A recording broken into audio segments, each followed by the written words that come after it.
ಈ ಪ್ರಪಂಚದಲ್ಲೇ one of the strongest boxer ಅಂದ್ರೆ ಅದು ಮೈಕ್ ಟೈಸನ್ ನ ಬೀಸ್ಟ್ ಅಂತ ಹೇಳ್ತಾರೆ. ಅಂತ ಬೀಸ್ಟ್ ನ ಒಬ್ರು ಸೋಲಿಸ್ತಾರೆ, ಬಾಸ್ಟರ್ ಡಗ್ಲಸ್.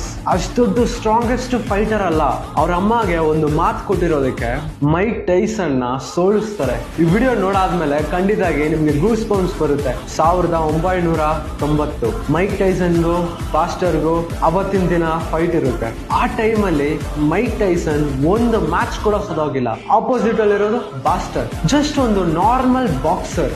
ಆ ಟೈಮ್ ಅಲ್ಲಿ ಇವ್ರು ಬರೀ 17 ಮ್ಯಾಚ್ ಆಡಿರ್ತಾರೆ, ಅದರಲ್ಲಿ 4 ಮ್ಯಾಚ್ ಸೋತೋಗಿರ್ತಾರೆ. ಇವ್ರೊಬ್ಬ ನಾರ್ಮಲ್ ಬಾಕ್ಸರ್ ಆಗಿದ್ರೇನು ಇಷ್ಟು ದೊಡ್ಡ ಜಾಗಕ್ಕೆ ಕರ್ಕೊಂಡ್ ಬಂದಿರೋದು ಅವ್ರ ಅಮ್ಮ ಕನ್ಸೇನಿತ್ತಂದ್ರೆ ನನ್ ಮಗ ಬಾಸ್ಟರ್ ಒಂದು ಫೇಮಸ್ ಬಾಕ್ಸರ್ ಆಗ್ಬೇಕು ಅಂತ ಆಸೆ ಪಡ್ತಾರೆ.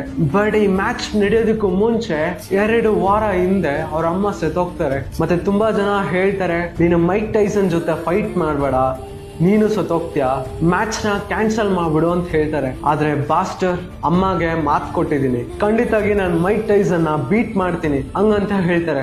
ಮ್ಯಾಚ್ ಸ್ಟಾರ್ಟ್ ಆಗುತ್ತೆ, ಭಯಂಕರವಾಗಿ ಫೈಟ್ ಮಾಡ್ತಾರೆ. 8ನೇ ರೌಂಡ್ ಅಲ್ಲಿ ಮೈಕ್ ಟೈಸನ್ ಬಾಸ್ಟರ್ ನ ನಾಕ್ಔಟ್ ಮಾಡ್ತಾರೆ. 10 ಕೌಂಟ್ಸ್ ಒಳಗಡೆ ಮತ್ತೆ ಎದ್ದೇಳ್ತಾರೆ. ಬಾಸ್ಟರ್ ರಿಟರ್ನ್ ಪಂಚ್ ಮಾಡ್ತಾರೆ, ಟೈಸನ್ ಕೈಲಿ ತಡಿಯಕ್ಕಾಗಲ್ಲ. ಈ ದೇಶದಲ್ಲೇ one of the strongest boxer Mike Tyson ನ 10ನೇ ರೌಂಡ್ ಅಲ್ಲಿ ನಾಕ್ಔಟ್ ಮಾಡ್ತಾರೆ.